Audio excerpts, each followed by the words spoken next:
I want to take a look at the first part of the second FRQ from, I guess it was yesterday's assignment, at least when I'm making this video. Kind of run through this, make sure everybody's comfortable with what's going on here. So it's very common on the AP exam for them to ask you to use the Taylor series formula to expand a series. One of the things they've been doing the last couple of years, instead of giving you an actual function, they're very often going to give you a formula to generate nth derivatives. And so you can see that formula up here at the top.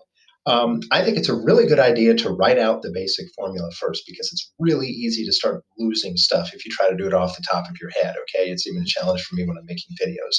So remember, the formula says that you take the nth derivative at whatever your center is, divided by n factorial, and you multiply it by x minus whatever the center is to the nth power. So a lot of times we've been centering around 0, and a lot of times you just have an x. But in this case, because we're centering around 1, you're going to have an x minus 1 for each of those terms. So I've gone ahead and I've expanded that there, and I'm just going to fill everything in. So they tell me that f of 1 is equal to 1. So I've got 1 over 0 factorial, and of course that's just going to be equal to 1. Okay, and then for the next term here, they tell me that it's negative 1/2. Okay, so it's going to be negative 1/2, technically over 1 factorial, so it's going to be minus 1/2 times the quantity x minus 1 to the first power, okay, plus, okay, now for the second derivative, we're going to have to go up here to this nth derivative formula. Okay, for the second derivative, n would be 2. So we're putting 2 in up there. You're going to get negative 1 to the second. You're going to get a 1 factorial, and you're going to get a 2 squared. So that's going to be plus, let's see, on the top, it's just going to end up being 1. And we're going to have 2 squared. I'm actually going to leave that as 2 squared because I have a feeling for the nth term, we're going to have to try to figure out what's going on with the pattern there. And then finally, oh, and be careful. I do this a lot.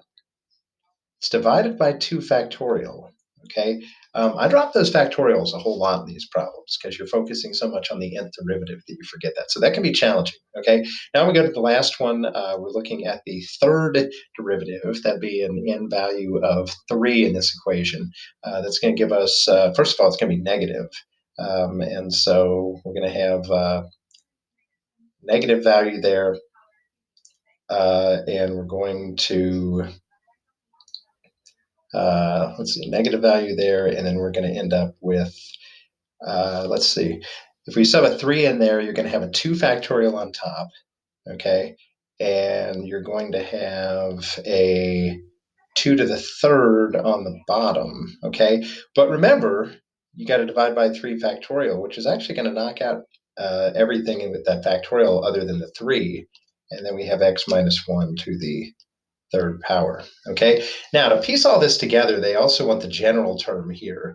The general term can be a little bit challenging. I believe what's going to happen, we're going to have alternating terms here. So for the general term, it's going to be negative 1 to the n, okay?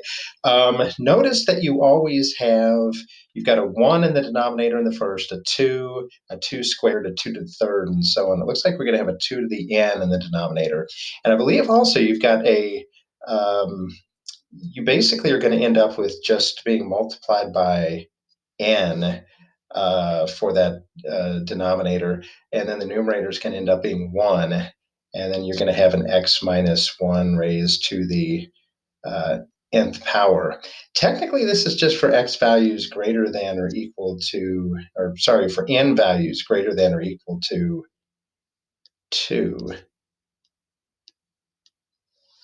Because you don't want to have that in there in the denominator. So let's run over and look at the actual solution of this real quick and see if I can get that up here.